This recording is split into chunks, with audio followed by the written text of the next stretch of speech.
தமிழக வெற்றி கழக தலைவர் விஜய் தன்னோட முதல் அரசியல் கள பயணமா பரந்தூர் மக்களை சந்திச்சிருக்காரு இல்லையா? அந்த சந்திப்புக்கு பின்ன திமுக அமைச்சர்கள், எம்எல்ஏக்கள், எம்பிக்கள்னு திமுகவை சார்ந்த அத்தனை பேருமே பரந்தூர் விமான நிலையம் வந்தா மக்களுக்கு என்னென்ன நன்மைகள் கிடைக்கும், தமிழ்நாடுனால எவ்வளவு நன்மை அடைய போகுது அப்படிங்கிற மாதிரியான சில கருத்துக்களை மக்களுக்கு புரிய வைக்கிறாங்க. அது மட்டும் இல்லாம ஏன் அந்த இடத்தை மத்திய அரசு சூஸ் பண்ணிருக்காங்க அப்படிங்கறத பத்தின ஒரு விளக்கத்தையும் நிறைய அரசியல் தலைவர்கள் சொல்லியிருக்காங்க. ஆனா அந்த பரந்தூர் விமான நிலையம் கிட்டத்தட்ட 5000 ஏக்கர் விவசாய நிலங்களை அழிச்சும் குடியிருப்புகளை அழிச்சும் கட்டப்பட போகுது அப்படிங்கறதால அதை அழிக்கிறதுக்கு நாங்க விடமாட்டோம்னு தமிழக வெற்றி கழக தலைவர் விஜய் ஸ்ட்ராங்கா நிக்கிறாரு. இந்த விஷயத்துல விஜய்க்கு சரியான புரிதலே கிடையாது அப்படிங்கிற மாதிரி நிறைய அரசியல் தலைவர்கள் விஜய விமர்சனம் பண்ணிட்டு வந்துட்டு இருக்காங்க. குறிப்பா திமுக அமைச்சர்கள் விஜய வறுத்து எடுத்துட்டு இருக்காங்க. அதே சமயம் விஜய்க்கு ஆதரவு கொடுக்கறவங்களும் இருக்காங்க. இந்த விஷயத்துல அதிமுகவும் சரி, பாஜகவும் சரி விஜய்க்கு சப்போர்ட் பண்ணி பேசல. ஆனா விஜய் பரந்தூர் மக்கள் கிட்ட பேசும்போது பாஜகவையும் சேர்த்துதான் அவரு விமர்சனம் செய்து பேசியிருந்தாரு. அண்ணாமலை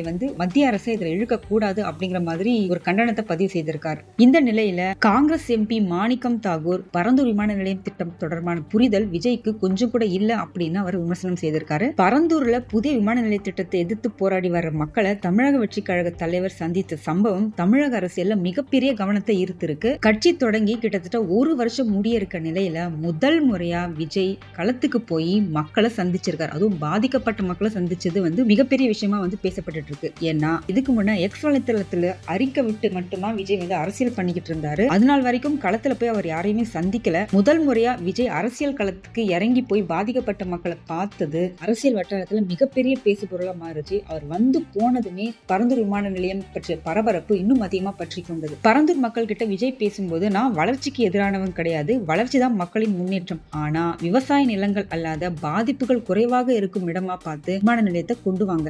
வளர்ச்சி அப்படிங்கிற பேர்ல நடக்கும் அழிவு மக்களை பயங்கரமா பாதிக்கும். நானும் தமிழக வெற்றி கழகமும் சட்டத்துக்கு உட்பட்டு எல்லா வழியிலையும் உங்களுக்கு துணையா நிப்போன்னு நான் உறுதி கொடுக்கிறேன் அப்படிங்கிற மாதிரி அந்த மக்கள் கிட்ட ரொம்ப ஸ்ட்ராங்கா பேசிட்டு வந்திருக்காரு விஜய்.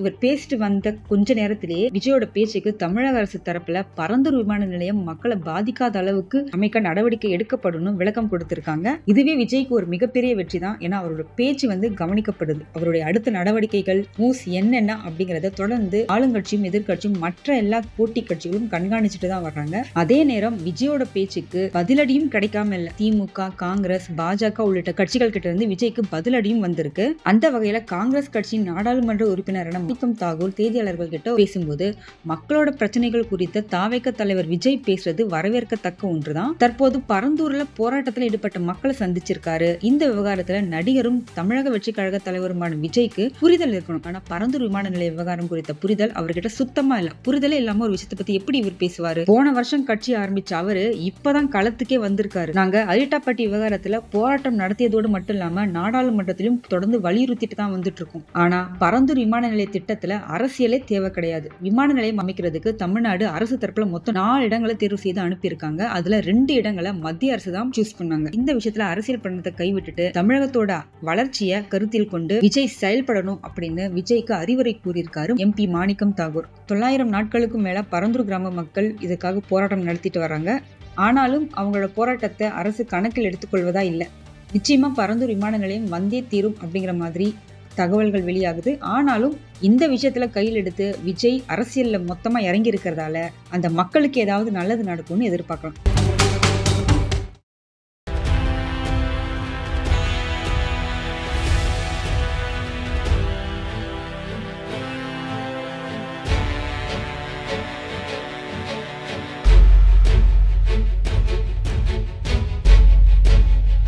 தேசத்தின் நம்பிக்கை மாத இதழ் அப்பா பதிப்பகம் இணைந்து வழங்கும் நேர்மையாளர் சகாயம் IAS அவர்களின் அனுபவ பதிவில் கடைசி தரியில் கண்டாங்கி சேலை இப்போது பரபரப்பாக விற்பனையாகிக் கொண்டிருக்கிறது. சென்னை புத்தக கண்காட்சியில் கிடைக்கின்றது.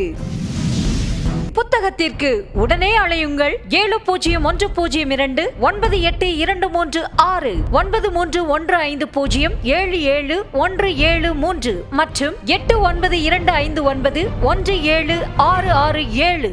கடைசி தரியில் கண்டாங்கி சேலை.